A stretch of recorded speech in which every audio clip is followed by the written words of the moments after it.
Mas hoje eu quero falar sobre fé. Fé não é algo fácil para a gente exercer. Hebreus capítulo 11, versículo 1.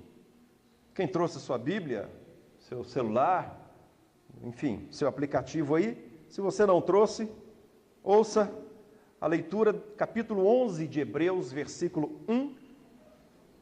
Apenas esse versículo eu quero meditar com vocês e depois nós vamos passear por outras passagens bíblicas que nos ensina o que é viver pela fé. Hebreus 11, 1 diz assim: ora, a fé é a certeza de coisas que se esperam, é a convicção de fatos que não se veem. Fé é a certeza de coisas que se esperam, é a convicção de fatos que não se vê. A nossa vida é feita de desafios. E talvez você não tenha parado para imaginar que todos os dias a sua vida é desafiado pela fé.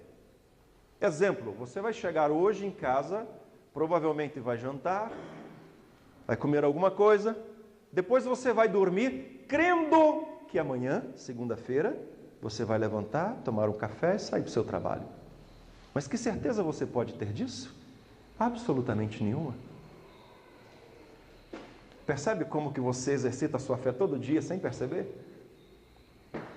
Quantos aqui tem já um planejamento que vai fazer durante a semana, quinta-feira, sexta-feira, no feriado? Quantos aqui já tem assim mais ou menos a ideia do que vai acontecer? Isso é fé. Você nem sabe se você vai chegar até lá. Exercício de fé. A fé é um desafio diário.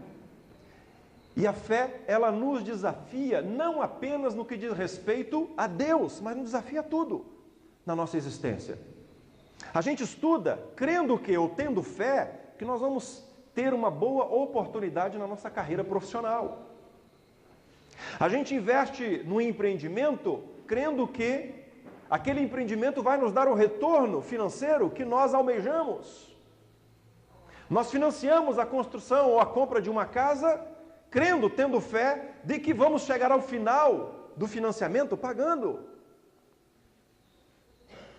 Ontem eu fiz um casamento aqui em Chapadão do Sul e eu tenho certeza que o casal de noivos entraram naquela cerimônia com a certeza, com a convicção de que eles vão viver juntos até que a morte os separe. Isso é fé. Diariamente a gente está vivendo pela fé. A fé nos desafia. E os desafios que Deus nos dá a cada dia forra a estrada da nossa vida. A sua vida sem fé seria uma estrada totalmente esburacada, intransitável. Mas quando Deus vai permitindo dificuldades e situações adversas na sua vida, à medida que você vai vencendo essas adversidades pela fé, então você vai jogando aquele asfalto, aquela camada que vai deixando a sua caminhada mais plana. É por isso que eu digo sempre que você deve olhar para as dificuldades da sua vida com um olhar positivo e não com reclamação. Porque tudo que Deus permite na sua vida, Ele permite para o seu bem, até as lutas. Trabalha o nosso caráter, trabalha a nossa fé, trabalha a nossa personalidade, trabalha a nossa proximidade de Deus. Os desafios que envolvem a nossa fé farão de nós vencedores ou derrotados. Tudo depende de como evolui a sua fé. E a sua fé, ela só vai evoluir à medida que ela vai sendo trabalhada. Não é assim que a gente faz na academia? Pessoal aí que vai para a academia malhar. Você tem que tomar os suplementos, você tem que ir para a academia, pegar os pesos, aquele sacrifício todo, você vai se fortalecendo, vai fortalecendo o seu corpo, os seus músculos. A fé não é diferente. À medida que você vai encontrando dificuldades e lutas na sua vida e você não desiste, você encara e você vai e você ora e você confia em Deus e você não retrocede, então isso vai fortalecendo a sua fé. E acredite, cada um de vocês tem a mesma possibilidade, a mesma proporção dada por Deus para você desenvolver a sua fé. Alguns desenvolvem mais do que os outros. Quem são esses? Quem não desiste. Quem não joga a toalha. Quem vai à luta até o final. Hoje eu quero falar sobre o desafio da fé. O desafio da fé baseado nesse texto de Hebreus 11:1. E em primeiro lugar, eu quero que você entenda que a fé, ela não se alia, Fernando. Fé não se alia com a dúvida. Se você diz que tem fé, então você tem que ter certeza, porque a primeira parte do versículo 1 diz assim: ora, fé é a certeza. Diga, fé é a certeza. Fé não entra dúvida. Será? Não. Se você tem fé, então você tem convicção. Se você tem fé, você vai dar o passo. Se você tem fé que Deus vai fazer o milagre, você vai caminhar. A fé ela não permite que você pare e comece a analisar. A fé não permite que você pare e comece a duvidar de que o milagre de Deus vai acontecer na sua vida e de que Deus vai te fortalecer para você vencer essa etapa da vida que você está vivendo. Fé é certeza. Mas é difícil a gente ter certeza de coisas que não são palpáveis. Exemplo, extraterrestre. Quem aqui acredita que exista extraterrestre? Vocês não têm fé. É complicado acreditar. Mas a astronomia diz assim, olha, a nossa galáxia, ela é gigantesca. A nossa galáxia de uma extremidade à outra extremidade, ela tem 30 mil anos-luz. De onde nós estamos até o centro dela, e de uma extremidade à outra, 120 mil anos-luz de distância. Significa que viajando à velocidade da luz, que é 300 mil quilômetros por segundo, levaríamos 120 mil anos para cruzar apenas a nossa galáxia. E o telescópio Hubble, que a NASA jogou e está por aí viajando pelo espaço, já descobriu mais de 100 milhões de galáxias além da nossa. Nosso sistema solar, Lua, Sol, Terra, Marte, está num cantinho inferior direito da nossa galáxia. Daqui de onde estamos até no centro, quando você chega assim à meia-noite, o céu, agora no inverno é bacana ver isso. Lá para meia-noite, assim, 1 hora da manhã, você olha para o céu, você vê assim uma mancha meio esbranquiçada no céu. Porque ele é o centro da nossa galáxia. Daqui até ali, são 30 mil anos-luz de distância. Ou seja, viajando a 30 mil quilômetros por segundo, e vale a pena lembrar que não existe aparelho que viaja a essa velocidade ainda levaríamos 30 mil anos para chegar só até ali. A NASA descobriu mais de 100 milhões de galáxias além dessa. Será que lá não vai existir algum ser vivente? Pode ser que exista, mas é difícil acreditar num negócio desse. É difícil acreditar naquelas pessoas que dizem que foram abduzidas, sequestradas por extraterrestres. Tem gente que diz que foi até sequestrada e abusada sexualmente pelos extraterrestres. E a pessoa fala com honestidade, sinceridade, mas é difícil acreditar naquilo que a gente não vê. É difícil a gente acreditar que do nada Deus criou todas as coisas. Como é que cria do nada todas as coisas? Criou, não, foi uma explosão. E como é que aconteceu isso? Mas olha, a ciência não explica. A ciência explica assim que há a formação e a Terra foi formada através de erupções vulcânicas. E as erupções vulcânicas formaram ilhas e formaram continentes. E numa determinada época aí da história, os continentes se dividiram e formaram vários continentes. E isso se prova, você vai ali para o Havaí, os vulcões estão ali em erupção e à medida que a lava ela se encontra com o oceano, esfria, aquilo vira terra. Daqui uns 30, 40, 50 anos, se não houver mais uma erupção, aquilo ali vai se transformar numa mata. Mas é difícil acreditar que foi Deus que fez. Porque afinal de contas, acreditar que Deus criou o universo é só pela fé. Porque a fé, ela não tem prova. A fé, ela não tem prova. E se não tem prova, gera dúvida. Mas se você quer ter fé em alguma coisa na sua vida, você não pode duvidar do que Deus pode fazer por você. Elias, profeta Elias, certa vez ele confrontou os profetas de Baal. Profetas de Baal eram profetas de Israel que se renderam a Baal, que era uma divindade pagã, que foi imposta para o povo de Israel pela rainha Jezabel. E aí então, Era mais conveniente você servir ao Deus da rainha, porque afinal de contas vai que sai alguma coisa para a gente, né? Então 400 profetas de Israel se renderam, foram servir Baal. E Elias confronta no Monte Carmelo, aquelas divindades, e Elias chama eles e fala assim, vamos fazer uma prova. Chamou todo o povo de Israel, chamou os reis, prefeitos, delegado, polícia civil, polícia federal, PRF, chamou todo mundo e falou, vamos fazer um negócio. Eu vou fazer um altar aqui e vou sacrificar um holocausto, um carneiro. Vocês vão fazer para Baal um altar aqui e vão sacrificar o cordeiro. E o Deus que derramar fogo sobre o holocausto, esse será o Deus de Israel. Combinado? Todo mundo falou, combinado. Que certeza que Elias tinha? Nenhuma. Os profetas de Baal fizeram o altar, sacrificaram o cordeiro, e a Bíblia diz que do amanhecer do dia até meio-dia, eles clamavam a Baal, eles se cortavam, eles imploravam a Baal e nada. Elias sacrifica o cordeiro, coloca ali sobre o altar, vira para o pessoal e fala assim, tragam água para mim. Trouxeram água, ele jogou água sobre a madeira, água sobre o carneiro que estava sacrificado, água sobre as pedras, foi jogando água, e a Bíblia diz que a água ela escorria assim, em volta. E aí Elias chega, sem certeza de nada, mas ele tinha fé, ele fala assim, Deus, manda fogo aqui. E a Bíblia diz que Deus derrama fogo sobre aquele holocausto.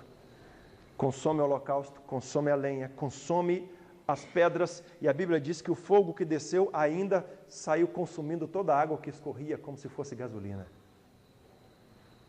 Mas que certeza que Elias tinha? Nenhuma. Foi um ato de fé. Porque onde tem fé não tem dúvida. Diga, onde tem fé? Não tem dúvida. É certeza. Mateus capítulo 14, versículo 31 diz assim, e prontamente Jesus, estendendo a mão, tomou e lhe disse, homem de pequena fé, por que duvidaste? Essa passagem conta a história de Pedro e os outros 11 discípulos andando no mar da Galileia, ou navegando pelo mar da Galileia, já na quarta vigília da noite.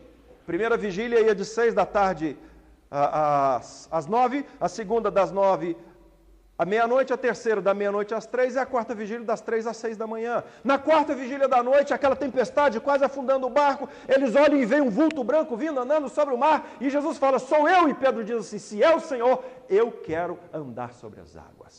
Você acha que é possível andar sobre as águas, sim ou não? Não, não é. Não é possível. Eu já tentei. Tentei. Um dia nós estávamos na praia. Falei, vou andar. Fui lá atrás na areia, dei um tirão, comecei a andar. No princípio eu até achei que eu estava andando. Até que eu bebi uns 2 litros d'água salgada. Eu não andei sobre as águas. Tentei devagar. Não, vou devagar então. Pisa e afunda. Não dá. Alguém aqui já tentou andar sobre as águas? Ou foi só eu? Também? Também? Você tentou também? Aqui também? Deu certo ou deu errado? Deu errado, né? 2 partes. Estou falando. Não é possível andar sobre as águas.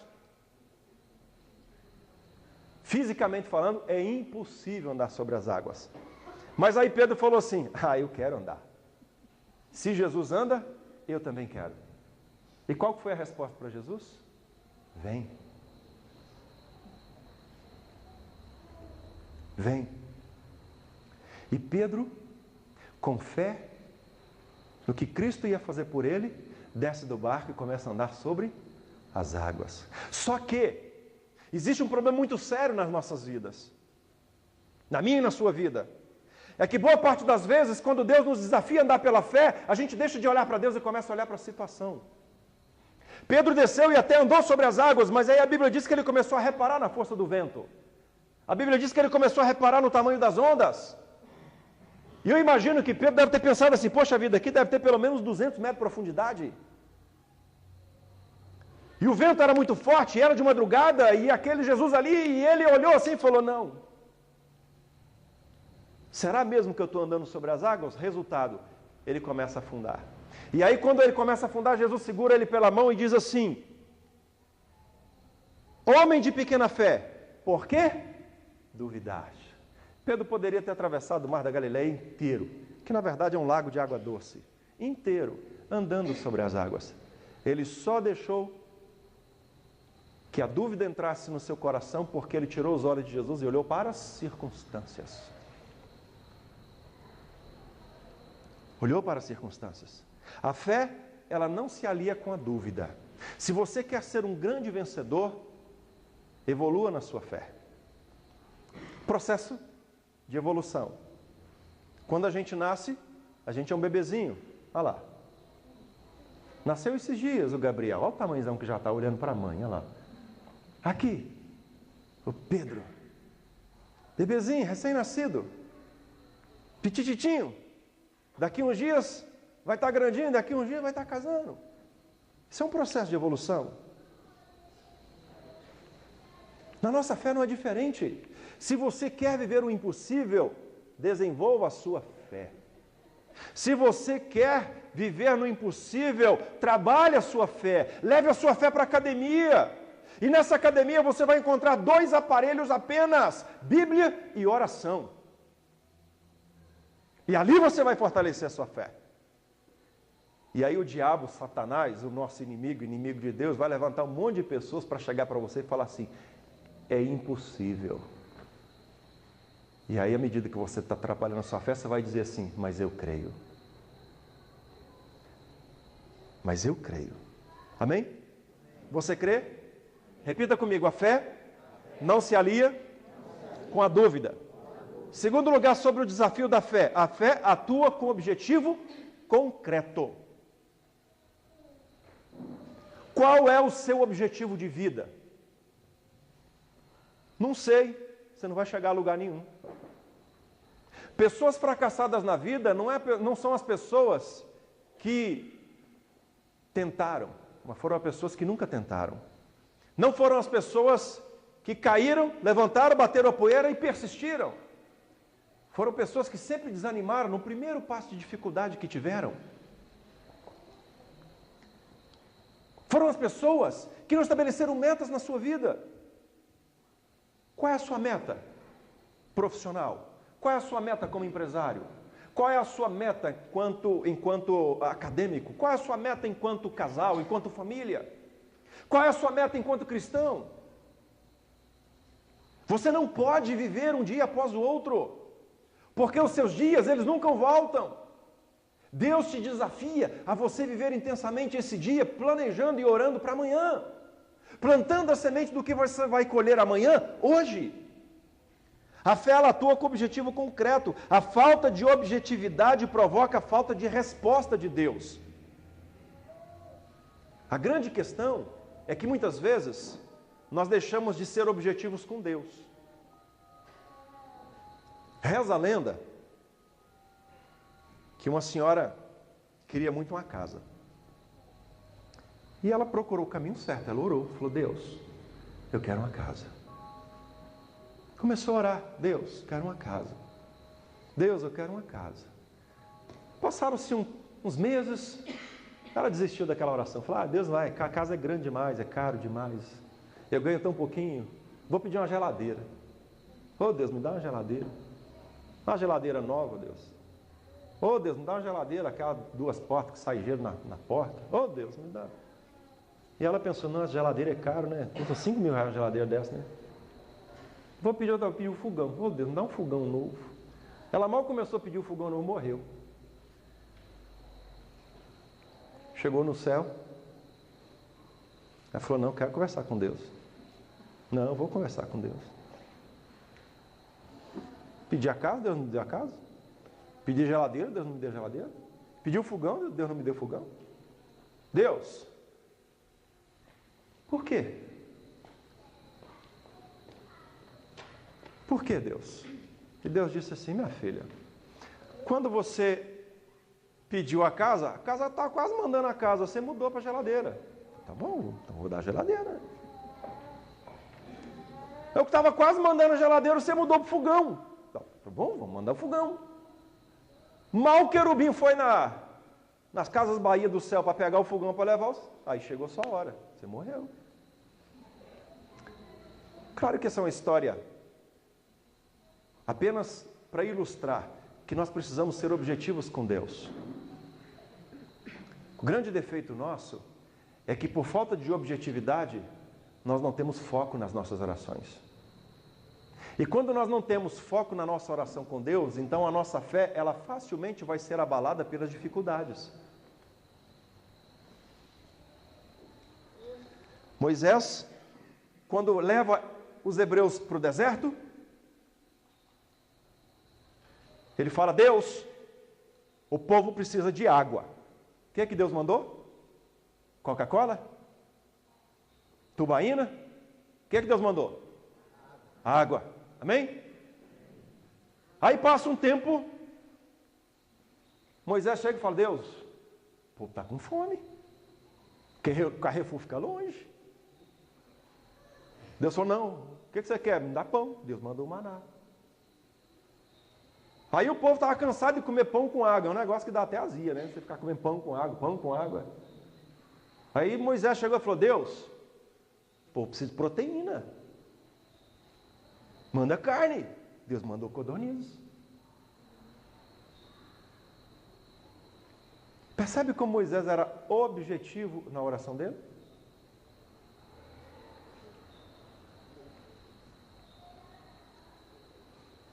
Percebe como a fé, ela atua com objetivo concreto? Lá em Marcos capítulo 10, 51, Jesus Cristo chega para um rapaz que havia perdido a visão em um determinado momento da sua história. E aí ele está ali, naquela cegueira dele, esmolando, ele escuta um tropel de gente passando por ali, e aí ele pergunta: o que está acontecendo aí? E aí eles falam assim: é Jesus de Nazaré que está passando. E ele começa a gritar, Jesus tem misericórdia de mim. E eles mandam ele calar a boca, aí ele grita de novo: Jesus tem misericórdia de mim. E ele fala: não, eu tenho que parar esse Jesus, ele não pode passar não, é a minha única chance, é a minha oportunidade. E ele era cego e estava gritando e gritando, até que Jesus parou e falou: chama ele aqui. Aqui tem um negócio bacana. Nunca desista das suas orações, hein, minha filha? Porque uma hora Deus vai te responder. Aquele cego não desistiu. Eles mandaram ele calar a boca, empurravam ele. Eu imagino que ele, na cegueira dele, ele tropecava, aí ele caía, ele levantava e ele continuava gritando. Por quê? Porque Jesus ainda não tinha mandado chamar ele. Então nunca desista das suas orações. E aí Jesus chega para ele e fala assim: o que você quer que eu te faça? Olha a pergunta de Jesus, que tremenda. Sabe por quê? Se você tem o dom de curar, Deus te deu esse dom. Chega um cego perto de você, o que você acha que ele vai querer? Enxergar. Concorda? Enxergar. E quer enxergar? Por que Jesus faz essa pergunta inocente? O que você quer que eu te faça? Porque Jesus nos mostra que nós precisamos ser objetivos no nosso relacionamento com Deus. Senhor, eu quero ver. Jesus fala: Isa, vai, a tua fé te salvou. E imediatamente ele volta a enxergar. Sem objetividade você não vai ter uma vida abençoada. Sem objetividade você não vai conseguir caminhar na sua vida. A gente faz planejamento para tudo na vida, não é verdade? Eu vou para Belo Horizonte. Tá, por onde você vai passar? Você vai para o Rio Verde, Paranaíba? Não, vou para Paranaíba. Vai dormir no meio do caminho? Vou. Aonde? Uberaba ou Uberlândia? Não, vou dormir em Uberlândia. Não, acho que você deve dormir em Uberaba, dá uns 70 quilômetros a menos. Não, então vou dormir em Uberaba então. Fez reserva? Não, já fiz reserva. Liguei lá no Ibis e fiz reserva. E de lá? Não, de lá eu vou sair. A gente planeja a nossa vida. Você planeja a sua vida financeiramente? Você planeja a sua vida no que diz respeito aos seus trabalhos acadêmicos? A gente planeja até a hora que chega em casa como é que vai conversar com a patroa. Se ela está do TPM, se não está. Se aquele dia foi o dia da faxina, se não foi. Você planeja o jeito que você vai chegar. Você olha assim a sola do sapato, como é que está, se vai entrar, se tira o sapato em casa. Não, a gente planeja tudo na vida. Queridos, uma vida sem planejamento é uma vida sem rumo. E uma vida sem rumo é uma vida que não vai chegar a lugar nenhum. Uma fé sem planejamento, uma oração sem objetividade não vai ter resposta de Deus. É mais ou menos assim: Deus, eu queria tanto uma bicicleta, mas eu queria uma bicicleta daquelas de fazer pedalada que tem um farolzinho atrás, da cor vermelha, se for possível. Você não está dando ordem para Deus, você está pedindo. Quando você pede uma coisa para Deus, você pode ouvir 3 respostas: sim, não e espere. Mas seja objetivo. E seja persistente na sua oração. Percebe que esse cego, o que ele fez? Ele saiu correndo. Todo mundo mandava ele calar a boca. Ele falava: não vou calar. Eu quero ser curado. E aí as pessoas empurravam ele: você está incomodando o mestre. Aí que ele gritava mais. Seja objetivo. Não desista das suas orações. Porque a fé atua com objetivo concreto. Vamos repetir? A fé atua com objetivo concreto. E em terceiro lugar, o desafio da fé. A fé, ela não requer prova. Eu já vi muitas pessoas nas suas orações falando assim: eu tenho que pedir prova de Deus. Não faça isso, que você vai ofender a santidade de Deus pedindo prova. Deus não é obrigado a provar nada para você. Você é obrigado a provar a Deus que você tem fé. Deus não é obrigado a provar nada para você, porque Ele fez todas as coisas, Ele é o dono de todas as coisas, Ele pode todas as coisas. Então, todas as vezes que alguém falar para você que você tem que pedir prova, peça prova de Deus, isso não vem de Deus. E quando Deus diz: fazei prova de mim,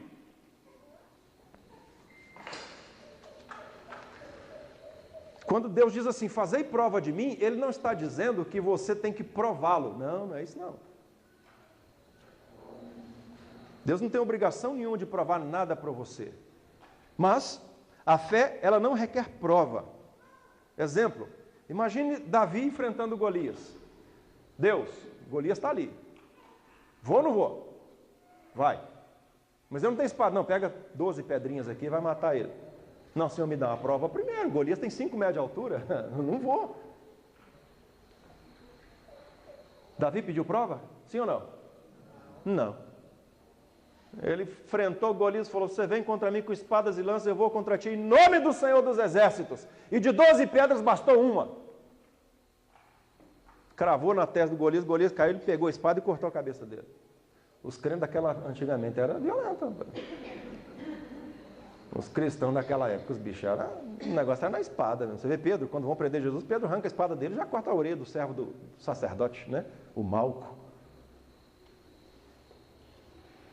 Os crentes naquela época era barra pesada. Moisés, quando Moisés sai do Egito, ele poderia falar: Deus, me dá uma prova de que o Senhor vai ser comigo, de que se eu voltar e prova isso, prova aquilo. Não. Ele saiu do Egito e foi cuidar, casou lá e foi cuidar das ovelhas do sogro dele, até que Deus chamou ele para voltar para o Egito, para libertar Israel. Quando Moisés para com o povo de Israel, os hebreus, de frente ao Mar Vermelho, ele para e fala assim: Deus, e aí?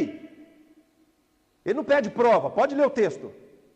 Deus fala assim: diga ao povo que marche.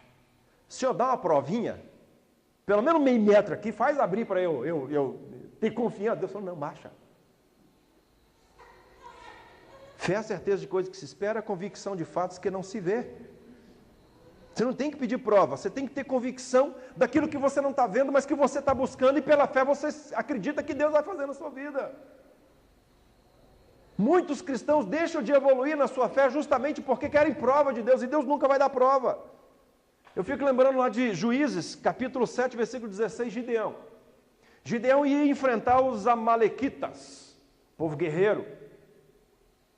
Vocês terem uma ideia, o exército dos amalequitas era composto por 135 mil homens. Gideão tinha mais ou menos uns 20 mil. Não é muito, mas já é alguma coisa. Deus fala assim: Gideão, manda beber água lá. Aquele que beber assim, aquele que beber assado, você já tira daqui, tira dali, seleciona aqui, pergunta os covardes que querem ir embora, e vai embora. Sobraram sabe quantos homens? 300. Contra 135 mil.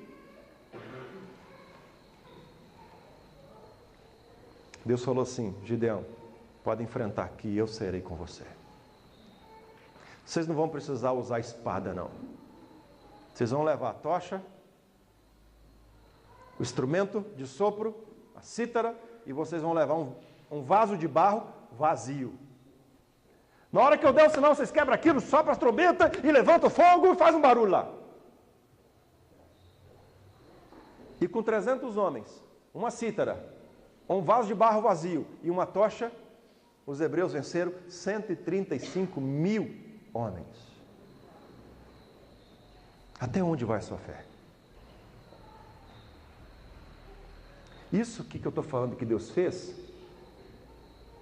não é nem o beiço da pulga diante do que Deus pode fazer na sua vida. Essa história que ficou escrita sobre Gideão e os amalequitas pode ser algo muito maior na sua vida.